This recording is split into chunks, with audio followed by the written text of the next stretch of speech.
Why was everyone ignoring her at the briefing table? The room buzzed with voices, with the scrape of pens, the shuffle of maps, the weight of command heavy in the air. But she sat at the edge, silent, her notes neat, her eyes sharper than the rest. And yet no one looked her way. It wasn't new. They had dismissed her before, because she was quiet, because she didn't demand space, because she didn't tell stories at dinner or laugh loud enough in the hallways. But silence has a way of storing things, of noticing, of waiting. And tonight, silence was listening. The mission board glowed under dim lights, dust motes dancing in the projector beam. The men argued over routes and extraction points. Someone joked about babysitting civilians when her name came up. The room chuckled. She didn't move. She only adjusted the cuff of her sleeve, fingers brushing the faint scar there, a scar no one ever asked about. She could feel it, that ache deep in her chest, the sting of invisibility, but she swallowed it down, not here, not now. "All right, team, wheels up in 4, the commander barked, clapping his hands. Chairs scraped back, boots thudded against the floor. The others rose, shoulders squared with purpose. She rose too, but slower, steady. No one noticed.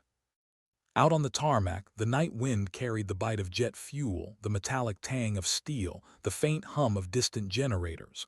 Floodlights carved sharp shadows on the ground. She pulled her pack closer, the straps digging into her shoulders. Inside, every piece of her gear was arranged with quiet precision, rifle wrapped, scope padded, sidearm holstered clean. No wasted motion, no wasted thought. Her team loaded first, laughter muffled by rotors. She followed, climbing into the belly of the bird. The vibration rattled through her boots as the blades spun, thumping louder, faster, until the night itself seemed to pulse. No one spoke to her. No one asked if she was ready. But she was. She had been ready long before this night.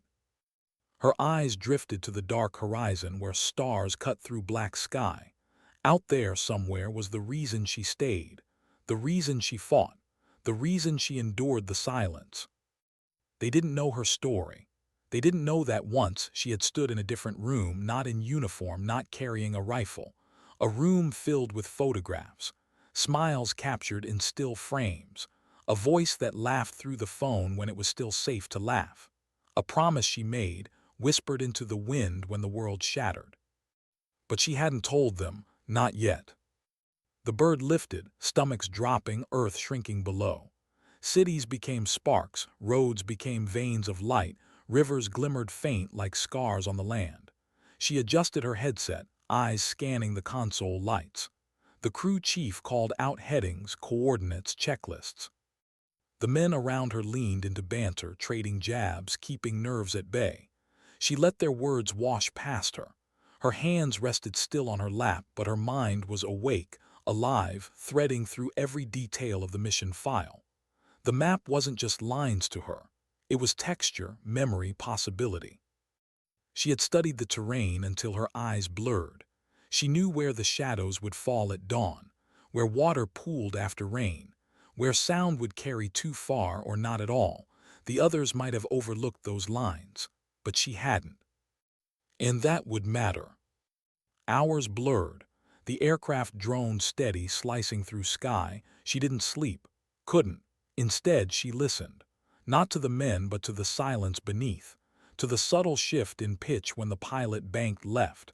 To the faint crackle of distant comms. To the steady rhythm of her own breath. She was alive in that silence. The insertion point loomed closer. A valley carved between black ridges, moonlight fractured by jagged peaks. The bird dropped, engines straining, downdraft whipping dust and grit. The team moved fast, efficient, practiced. Boots hit dirt. Shadows swallowed them. She followed last, boots soft, body folding into the dark. The bird roared upward, fatting to a distant hum. And then there was nothing, only night, only silence. The men moved with confidence, rifles at the ready, their leader barking low commands. She slid into the formation, steps precise, breaths measured. But even here, even now, she felt it, the distance, the subtle exclusion. No one watched her flank. No one asked for her read. She told herself it didn't matter. It had never mattered before. What mattered was the mission.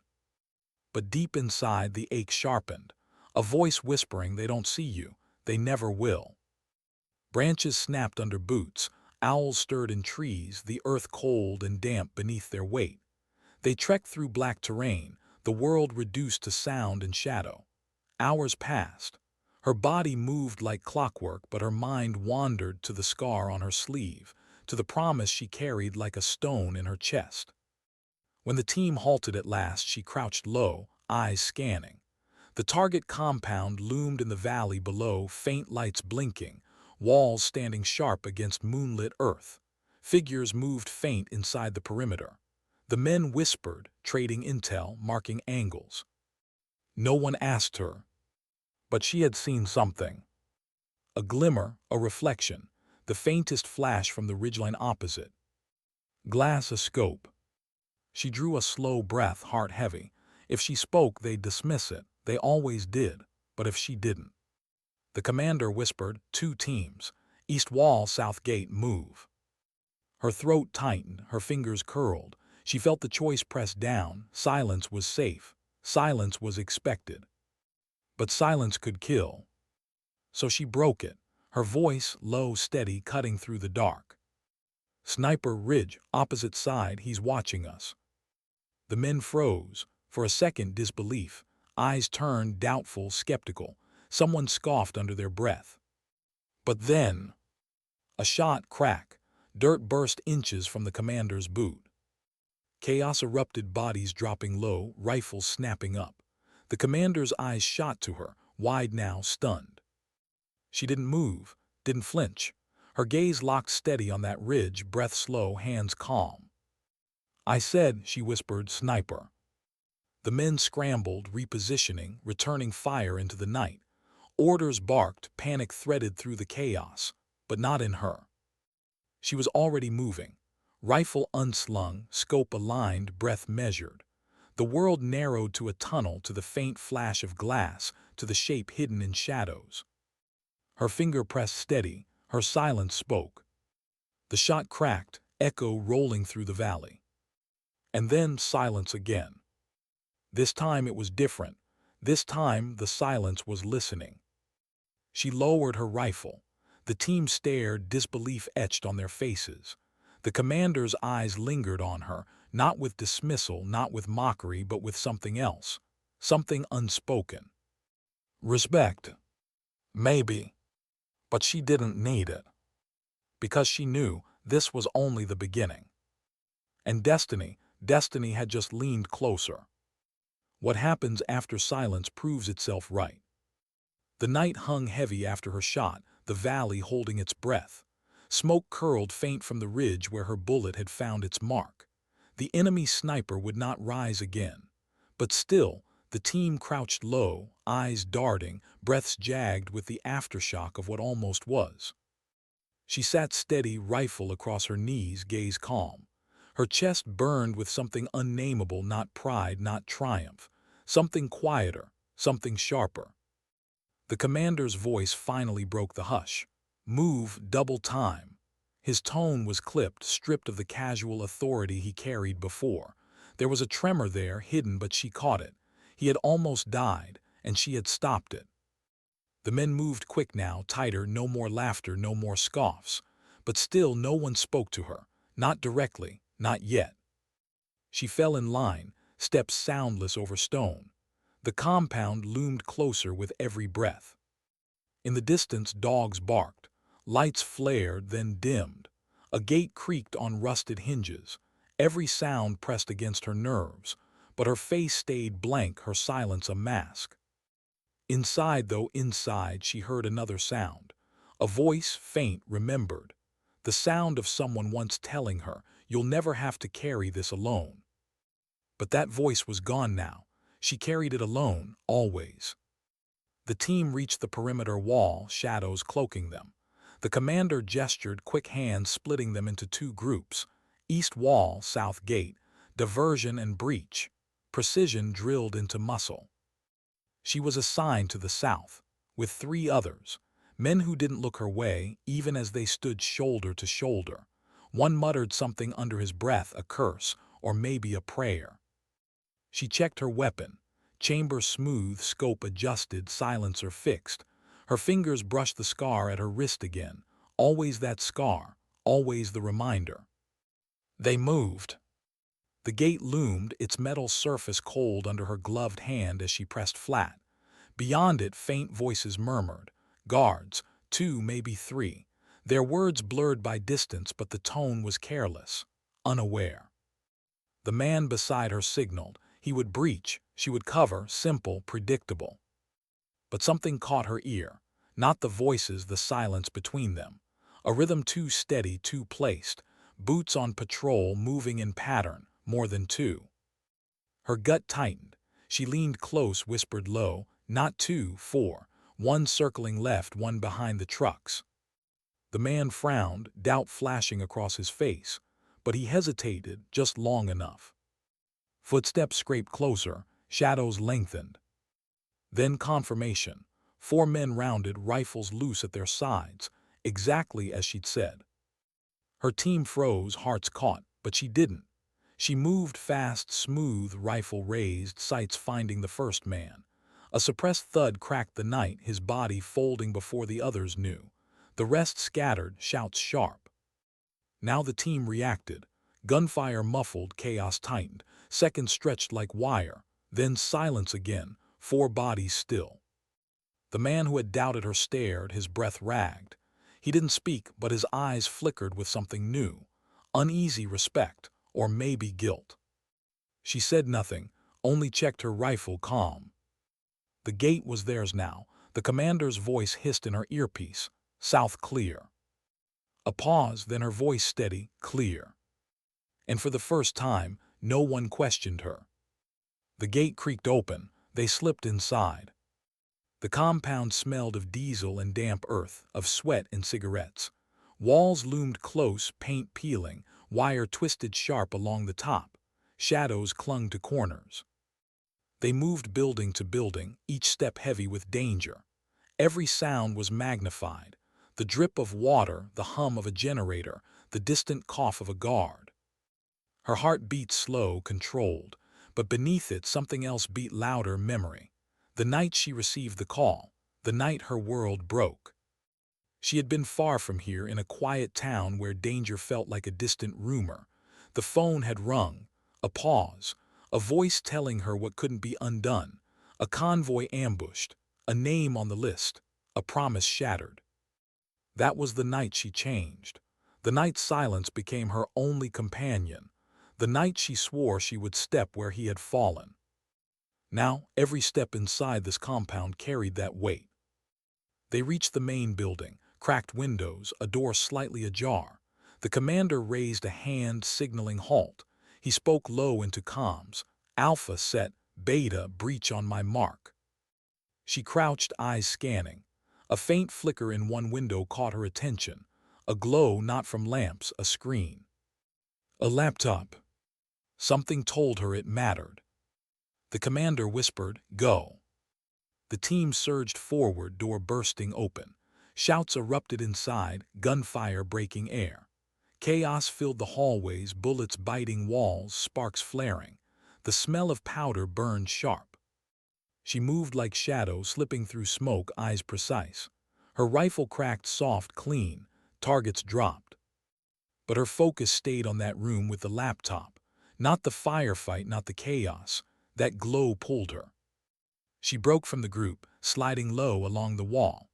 Kicked the door with quiet force, rifle raised. Inside, 2 men, startled, hands flying for weapons. Too late. Her shots were quicker. They fell, silence claiming them. The room hummed with machines. A single laptop glowed on the table, maps on the screen, coordinates, plans. Her breath caught. She recognized the region. Not here, not this valley, farther, closer to home. Her throat tightened. Her eyes burned. This wasn't just another mission. This was personal. She snapped photos fast, hands steady despite the storm in her chest. Downloaded what she could, flash drive blinking. Then footsteps behind, a voice. "What the hell are you doing?" One of her team stood in the doorway, face twisted with confusion, accusation. She met his eyes, voice calm but sharp. This isn't just their base. They're planning something bigger. He shook his head. We're here for the target, not your theories. Her jaw clenched. She wanted to shout, to tell him why this mattered, to tell him about the name on that list, about the convoy, about the promise. But she didn't. Silence held her again. Instead, she slid the drive into her pack, rifle rising back into her hands. Believe me or don't, but this matters. The man hesitated, then turned, muttering. She followed, heart heavy, eyes burning. The firefight still roared in the hallways. The mission still hung in the balance. But inside her, something deeper had shifted. This wasn't just their war anymore. It was hers. And the silence had just whispered a truth too heavy to ignore. How do you carry proof when no one wants to see it? The compound was fire and ruin now, the smell of gunpowder thick, walls scarred by bullets, windows shattered like broken teeth. The team regrouped in the courtyard, faces streaked with dirt and sweat, breaths hard, hearts harder. She stood among them, pack heavy with the stolen drive. No one asked what she had taken. No one asked why her eyes burned with something beyond adrenaline. Orders snapped through comms, extraction window closing, enemy reinforcements inbound. The commander barked quick routes, dividing them again. Efficiency, precision, no room for questions. But questions pressed against her ribs, clawing at her silence. Because she had seen those maps, those coordinates, and she knew exactly where they pointed. Not to this valley, not to this war zone. Home. Her chest tightened as the team moved. Boots crunched on gravel, rifles steady, the night alive with distant shouts. Her silence screamed inside her, begging her to speak, to tell them what she knew. But if she did, would they believe her? Or would they dismiss her again, chalk her words up to nerves, to paranoia, to the quiet one overthinking? So she carried it alone. They moved through shadow, slipping past bodies still cooling in the dirt. Dogs barked, cut off by gunfire. A child cried faint from somewhere inside the walls. Her eyes flicked toward the sound, a boy, no older than 8, crouched behind a barrel, eyes wide with terror. The others didn't stop, couldn't, the mission didn't allow it. But she did. For a heartbeat too long, she held the boy's gaze. He was trembling, barefoot, clothes torn, his eyes the same shade as the one she had lost. Her throat closed, memory surged, merciless. A family photo once tucked in a frame, a smile she would never see again. Her hand twitched toward her pack, toward the ration bar tucked inside. A small gesture, a useless one maybe, but human. The commander hissed, "Move." She did, boots tearing her from that moment, from that gaze. But the image burned in her chest, seared into the silence she carried. They pushed through alleys, gunfire sparking behind them, enemies closing in. Every breath felt stolen. Every shadow threatened betrayal. The extraction point lay ahead, an open field, moonlight silver across tall grass. Too exposed, too vulnerable. The team spread, rifles sweeping. The commander called coordinates, demanding confirmation. Then a crack, a bullet snapped through the grass, another, then a storm. Ambush. The field lit with muzzle flashes, the air alive with chaos. Men dropped low, returning fire, shouting, cursing. The commander barked for air support, voice strained. She pressed into dirt, scope rising, eyes cutting through chaos. Targets revealed themselves in flickers, in flashes. She took them one by one, calm, precise. But the enemy was many, too many. The radio hissed, extraction bird delayed. 10 minutes. 10 minutes was an eternity here. The team huddled low, pinned by relentless fire. Fear cracked through even the seasoned. One man beside her muttered a prayer under his breath, voice shaking. She glanced at him. His name was O'Connell, always loud in the barracks, always first with a joke. Now his hands trembled around his rifle, eyes wide with the reality of death pressing close. He caught her look, his voice broke. "I've got a kid, 2 years old. She won't even remember me if," his words choked. She didn't speak, but she did something else. She reached, placed a steady hand on his arm, just one touch, steady, grounding. His breath slowed just a little, enough to lift his rifle again. She turned back to the ridge, to the firestorm, took another shot, then another. But as the minutes bled, she felt it, the trap tightening. Reinforcements weren't random. They were planned, coordinated. She knew why. She had seen the laptop, the maps, the preparation. This wasn't coincidence. This was the first ripple of something larger. Her chest burned. She wanted to shout it to the commander, to anyone, to tell them the ambush wasn't just bad luck, it was proof. But she didn't, not yet. Because silence had kept her alive this long.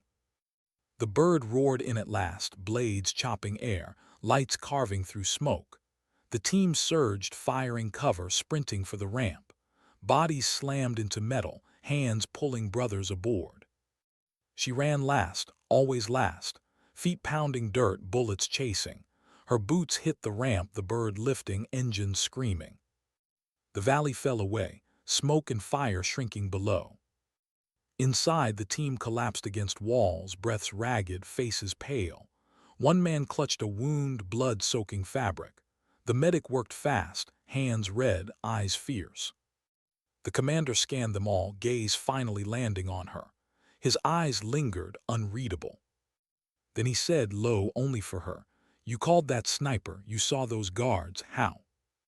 Her throat tightened. She could tell him, about the silence, about the way she listened, noticed, pieced the world together, about the maps, the drive, the proof she carried. But something in his eyes stopped her. Doubt, not trust, not yet. So she swallowed the words, held the silence, and whispered only, "I just listen." He studied her a moment longer, then turned away. The bird roared into night, toward safety, toward debriefing. But in her chest the weight grew heavier. Because she knew what none of them did. This mission wasn't finished. It was only the spark. And what waited beyond it was fire. What happens when the war outside follows you home? The bird landed hard on the tarmac, skids screeching, engines howling against the night. Medics rushed in before the blades even slowed, pulling the wounded out on stretchers, voices clipped, urgent. Floodlights cut harsh shadows across the base, the air thick with dust and fuel.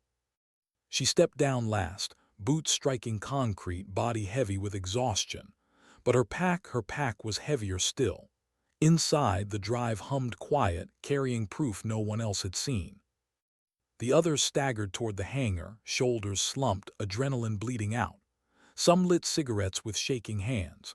Others dropped onto crates, heads in palms, silent in their own way. She stayed apart, leaning against the shadow of the bird, eyes lifted to the sky. Stars shimmered indifferent, cold. Her chest ached, not from the firefight, not from the run, but from the truth she carried alone. A hand clapped her shoulder, too hard, too casual. She turned. O'Connell, the man who had whispered about his daughter in the firefight. His face was pale, eyes bloodshot, but his mouth still shaped a grin. "You're full of surprises," he said. Quiet one with the sharp eyes, didn't see that coming. She didn't answer, only gave the smallest nod. His grin faltered, softer now. "Thanks for earlier," his voice lowered. "If I make it home, it'll be because you steadied me."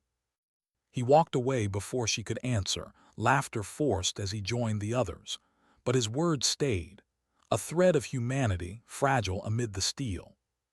The debrief came hours later. A sterile room, white lights buzzing overhead, walls too close. The commander sat at the head, jaw set, eyes cold. The men filled in the chairs, restless, tired, still stinking of smoke and dirt. She took her place at the edge, always the edge. The commander's voice cut through. Mission compromised. Intel was solid, but resistance was heavier than predicted. Enemy coordination was unexpected. Unexpected, that word twisted in her gut. No, she thought, not unexpected, planned. He continued, voice sharper. We adapt. We move forward. The targets eliminated, the compound neutralized. On paper, success. On paper. The men shifted in their seats. Some nodded, eager to stamp the mission complete. Others kept their eyes down, haunted by the weight of what they'd seen. Her hands clenched under the table. The words pressed against her lips, about the laptop, the maps, the coordinates pointing beyond. Her throat tightened. If she spoke now in this room, under these lights, would they even hear her? Or would they dismiss her again, the quiet one spinning stories? She remembered the laughter at the briefing table, the scoff before the sniper's bullet, the doubt in the man's eyes when she'd warned about the guards. She remembered being right every time. But still, the silence held her. The commander droned on, numbers, losses, adjustments, his voice blurred. Her mind drifted back to a living room, a framed photo, a phone call that shattered everything. Her brother's voice, once so alive, now only a memory. He had been her anchor, the one who told her she mattered, even when the world looked past her. He had died in a convoy ambush, in this same war, his name etched on a list she carried folded in her chest. That was why she was here, why she listened, why she endured their silence, because she had promised, whispered into her own shaking hands, that his sacrifice wouldn't be forgotten, that she would carry it forward. The debrief ended, chairs scraped back, boots scuffed the floor, the men filed out, voices hushed now. She stayed seated, eyes fixed on the table. The commander lingered, gaze heavy. You see things others don't. Her head lifted, surprised. His jaw clenched. But don't mistake luck for vision. War isn't built on hunches. The words stung, sharp, cutting. She wanted to tell him about the drive, the maps, the truth humming in her pack, but his tone, cold, warning, slammed the door shut. She swallowed, stood, saluted, walked out. The hallway was long, sterile, echoing with her footsteps. She gripped her pack tighter, her silence a storm inside her chest. In the barracks, the others slept heavy, snores filling the dark.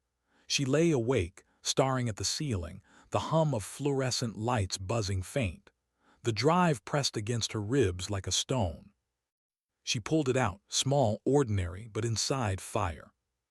Her thumb brushed the metal. She imagined smashing it. She imagined handing it over. She imagined hiding it forever. None of those felt right. She thought of O'Connell's words, of the boy in the compound, of her brother's smile. She thought of silence, how it had saved her, how it had kept her invisible, how it had cost her too. And for the first time she wondered, maybe silence wasn't enough anymore. Maybe it was time to speak. But to who? The commander would dismiss her. The men would laugh. She turned the drive in her hands, cold under her fingers. A decision pressed closer, heavy, demanding. And in that still barracks, with the weight of sleep all around her, she whispered, not to anyone in the room, not even to herself, but to the silence she carried. It's time. What happens when you finally speak, and no one listens? Morning came without warmth. The base was alive with clatter, voices barking orders, engines rumbling. Dust rose with every passing vehicle, settling like a second skin on uniforms, on boots, on tired faces. She stood apart, watching the horizon, the sun bleeding pale gold over the ridgeline. Her pack rested heavy at her feet, the drive still hidden inside. She hadn't slept. Couldn't. The words she had whispered to herself all night burned in her chest now. It's time. The commander's office loomed ahead, concrete walls, barred windows, the flag stiff in the dry wind. She squared her shoulders, her silence stretched thin, and walked. Inside, the room smelled of paper and stale coffee. Maps littered the desk, lines drawn, objectives circled. The commander looked up, his face carved from stone. She saluted. Sir, I need to report something. His eyes narrowed. Make it quick. Her throat tightened. For a heartbeat, she hesitated. Then she drew the drive from her pack, placing it on the desk with quiet precision. "This was recovered from the compound," she said. "Maps, coordinates, not here. They're planning something bigger, a strike, near civilian zones, our supply routes." Silence. The commander leaned back, eyes cold, unreadable. "You went off mission parameters." She held his gaze. "Sir, I had to, the intel." His hand cut the air. "You had no authority to divert from orders." Her chest burned. "With respect, sir, if we ignore this." He stood, voice sharp now. "You think you're the first soldier to bring me a theory. War isn't built on theories. It's built on discipline, chain of command. Without it, we fall apart." Her fingers curled into fists. Her silence screamed inside her, begging her to push harder. But the wall before her was immovable. His eyes bored into hers, dismissed. The word hit harder than a bullet. She saluted, turned, and walked out. The hallway blurred around her. Boots scuffed past, voices muttered, but she heard none of it. Only the echo of that word, dismissed. Back in the barracks, she sat on her cot, staring at her hands. Her silence had protected her before, but now speaking had cost her too. A shadow fell across her. O'Connell dropped onto the bunk beside her, his grin gone now. His voice was low, careful. "Word is you went to the co. What happened?" She didn't answer. He leaned closer. "Listen, I don't know what you found out there, but I know this: last night wasn't luck. You saw things none of us did, twice. And if you've got something that could keep us alive, I want to hear it." Her chest ached. His eyes weren't mocking, weren't dismissing. They were tired, human, open. So she told him, not everything, but enough. The maps, the strike near civilian zones. His jaw tightened, his hand ran over his face. "Damn." "Do you believe me?" she asked, voice breaking soft. He didn't answer right away. Finally, he sighed. "I want to, but wanting doesn't make it true." Her heart sank. He stood, resting a hand on her shoulder. "Be careful. The code doesn't like ghosts in the wires. You push too hard, you'll make enemies in your own camp." Then he walked away, leaving her in the quiet again. Her hands trembled, not with fear, with rage. Not loud, not wild, but cold and sharp. Rage at the silence that wrapped her, rage at the truth no one would hear. That night the base shifted. Orders came down, redeployment in 24 hours. Another valley, another target. But she knew what it really meant. The bigger strike was still out there, and no one would move against it. She lay awake, staring at the ceiling, the hum of lights a constant drone. Her brother's face flickered in her mind, his voice echoing, "Don't carry this alone." But she was alone. Her eyes burned, her chest ached. And yet beneath the ache something else stirred. Not despair, not surrender. Resolve. If they wouldn't listen, she would act. Alone if she had to. The silence wasn't just listening anymore. It was demanding. How much can you hide when every step forward feels like borrowed time? Engines roared before dawn. Dust clouds billowed, headlights cut through the dark. The convoy lined up, armored trucks, fuel carriers, supply rigs. Orders barked sharp and fast, boots hammering gravel. Another mission, another valley. She sat inside the back of a troop carrier, rifle across her knees, the drive still hidden beneath her gear. Around her the others checked weapons, shared half-jokes, sipped bitter coffee from metal mugs. Faces were drawn, eyes shadowed. O'Connell glanced at her once. Not a grin this time, just a nod, quick and small. The convoy rolled out. The world outside shifted from scrubland to jagged hills. The sun bled slowly into the sky, painting the rock in hues of rust and fire. The engine's rumble filled the silence between soldiers. She stared out the narrow slit of glass. Every turn of the road, every blind rise, every shadow between boulders felt like a question. Was this where it would happen? Was this the strike? The thought gnawed at her. She had choices now: stay quiet, obey orders, pretend she hadn't seen the maps, or act. Her hand slid into her pack. The drive was still there. She could copy its data onto the unit's comms, slip it into a transmission, risk the chain of command catching it. Or she could hold it, wait, try to prove it herself. Her chest tightened. The truck jolted hard, wheels grinding on loose gravel. Someone cursed. A laugh followed. Normal, too normal. She leaned back, closing her eyes for a moment. Her brother's voice whispered in memory, "If you see it coming and say nothing, then you've already chosen a side." Her eyes snapped open. When the convoy halted for refuel, she made her move. The base camp was a temporary sprawl, fuel lines, stacked crates, antennae rising like crooked trees. Soldiers moved fast, securing the perimeter. She slipped away toward the comms tent, each step calculated, slow, measured. Her pulse thundered louder than the generators. Inside, the tent hummed with static and coded chatter. Screens flickered with signals. An operator hunched over his console, headphones clamped tight, focused. She eased a second terminal awake, inserted the drive. The cursor blinked. For one long breath she hesitated, then she copied the data. The screen filled with maps, signals, marked grids, proof. Her fingers moved fast, encrypting the file, attaching it to a side channel. She typed a single line, potential strike imminent, civilian risk, verify immediately. She hit send. The screen flickered, done. She yanked the drive free, slid it back into her pack and turned. O'Connell stood in the doorway. His expression was unreadable. For a moment silence stretched between them. His eyes dropped to her pack, then back to her face. "You shouldn't be here," he said quietly. Her breath caught, "Neither should you." He closed the flap behind him, stepping closer. His voice low, sharp.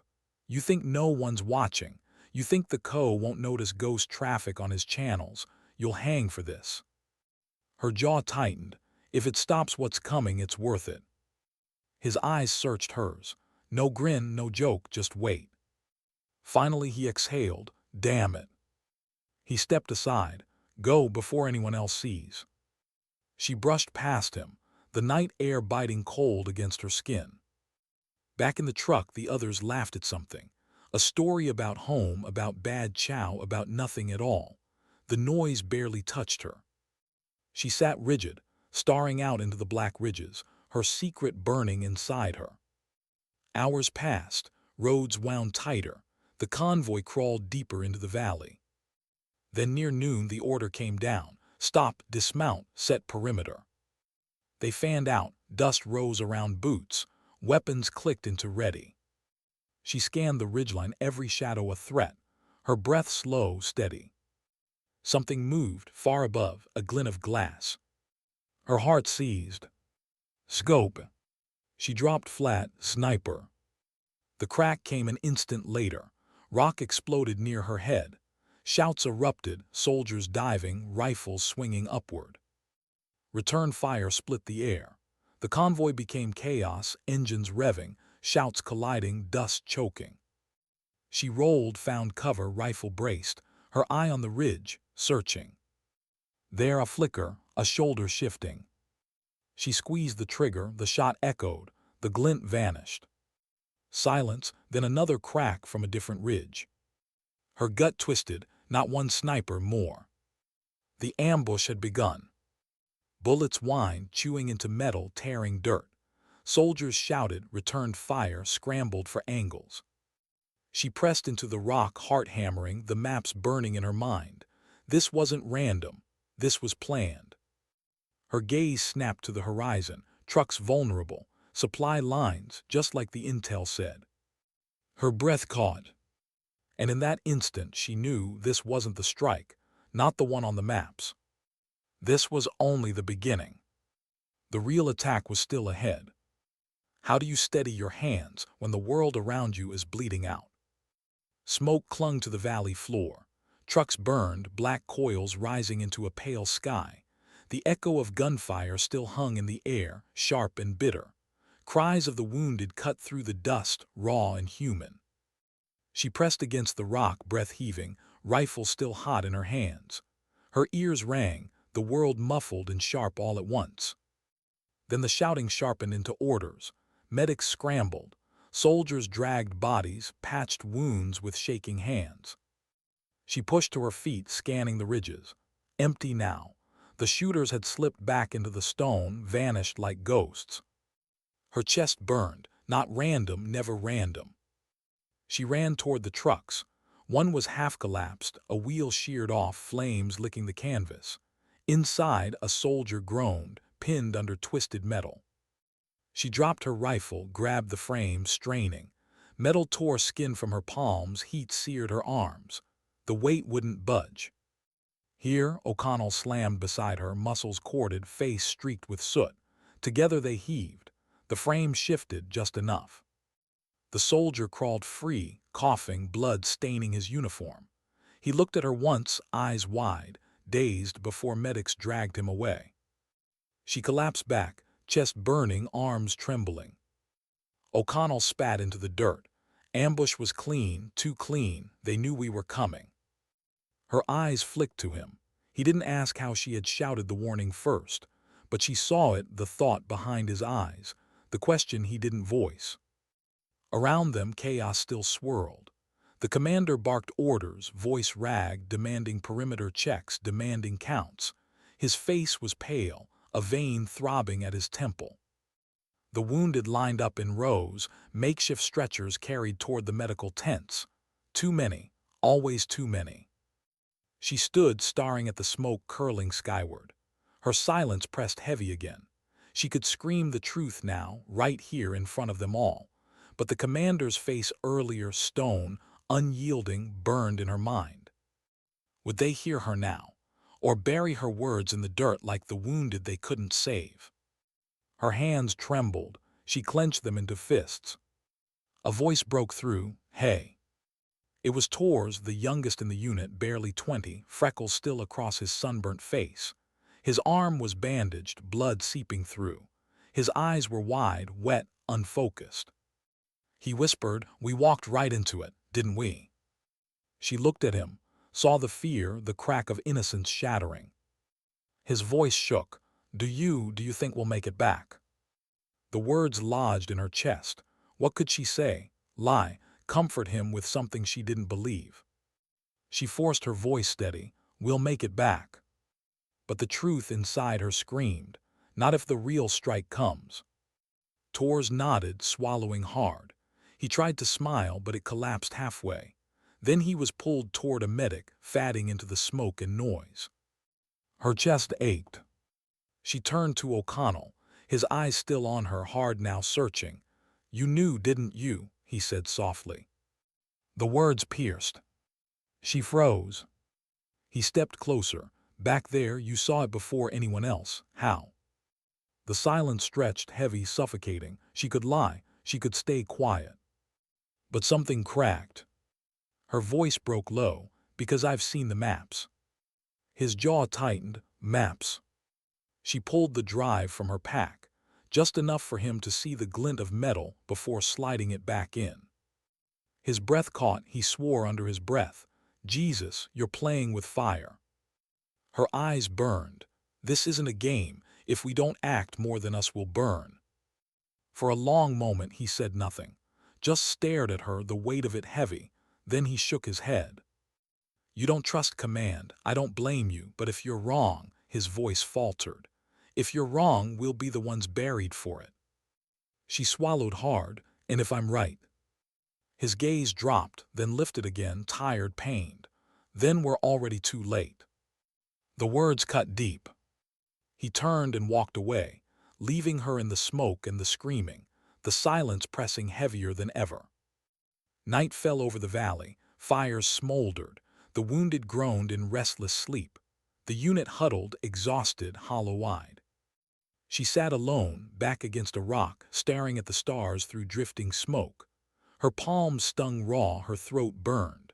The drive rested against her side, silent, waiting. Her brother's face flickered again. His laugh, his voice, "Don't carry this alone." But she was carrying it, alone. And tomorrow, when the convoy rolled again, the road would lead them deeper, closer to the strike, closer to the choice she could no longer avoid. She closed her eyes, her silence whispering back at her now, not comfort, not shield. Demand. What if your last chance to speak is also your last chance to live? The convoy rolled again at dawn. Engines growled, dust rose, tires crunched stone. Faces inside the trucks were gaunt, shadows under every eye.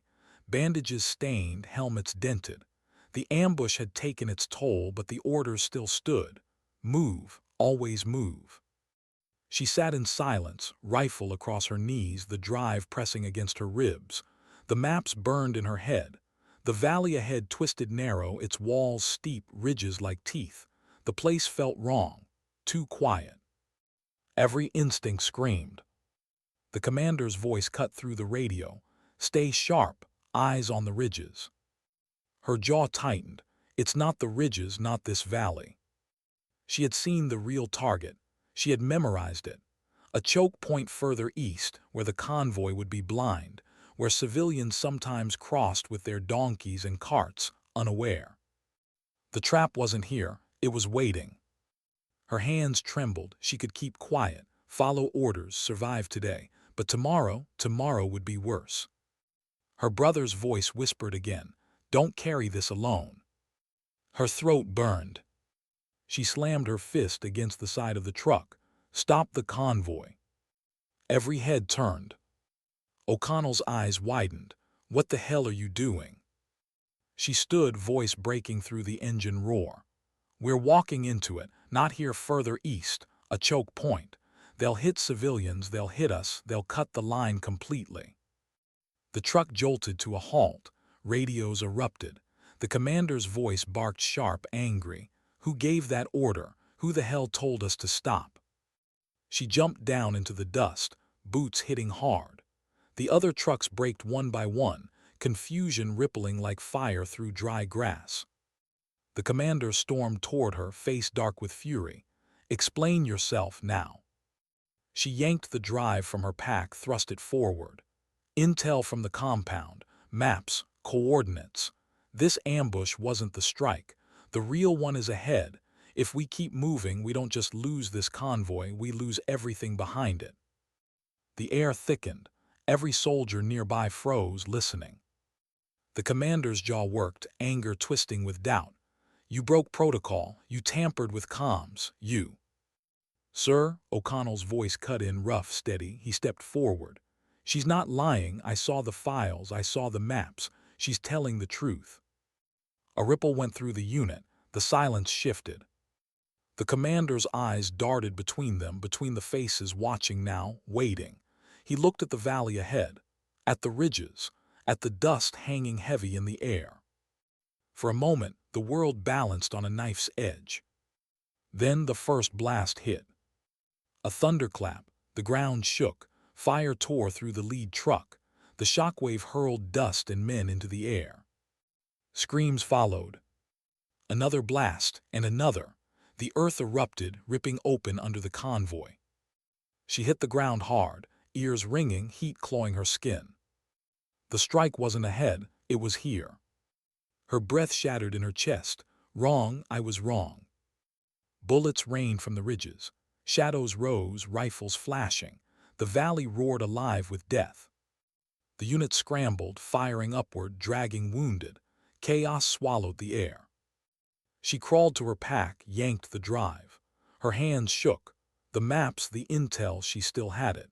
If she could transmit now, maybe someone beyond this valley could move, could stop the wider plan. She sprinted through smoke, bullets snapping past. The comms truck burned, antenna bent, sparks hissing. She dove inside anyway. Flames licked the walls, black smoke clawing her lungs. She shoved the drive into a half-broken port, coughing, eyes watering. The screen flickered, fractured. She typed blind, fingers slipping. Encrypted, send. The signal crawled, lines of code shuddering into life. Bullets ripped the metal outside, shouts closed in. O'Connell appeared at the door, face streaked with blood, voice hoarse. We've got to go. She shook her head, not yet. He stared, eyes wild. You'll die in here. She met his gaze. The smoke stung, the heat seared, but her voice was steady. Better me than all of them. The transmission bar crawled slow, too slow. Her lungs screamed, her skin blistered. Outside, the valley was collapsing into fire and blood. She thought of her brother, his laugh, his hand on her shoulder, his words, "Don't carry this alone." The bar hit 100%. The screen flashed, transmission sent. She exhaled, body trembling. Relief cut sharp and cold. A bullet slammed through the side panel. Sparks rained. She dropped to her knees, coughing, clutching the drive once more. O'Connell grabbed her arm, hauling, "Come on." They stumbled out into the firestorm. Dust choked the sky. Soldiers screamed, rifles barked. The convoy was torn, burning, scattered. She fell to her knees, chest heaving, eyes blurred. But in the chaos she felt it, not victory, not survival, but the faint pulse of hope. The message was out. Someone would know. Someone would move. Even if she didn't. A sharp crack split the air. She staggered, a hot bloom tearing through her side. Her body crumpled into the dust. Voices shouted, hands reached, the world tilted, fatting. Her eyes lifted once, to the sky smeared with smoke and fire. Her lips parted, no words came, only breath, only silence. And in that silence something deeper spoke, not despair, not fear. Dignity. She closed her eyes. The valley roared on. And somewhere far away, a signal waited on a screen, proof that one quiet soldier had refused to let the silence win. Sometimes dignity doesn't speak. It simply acts.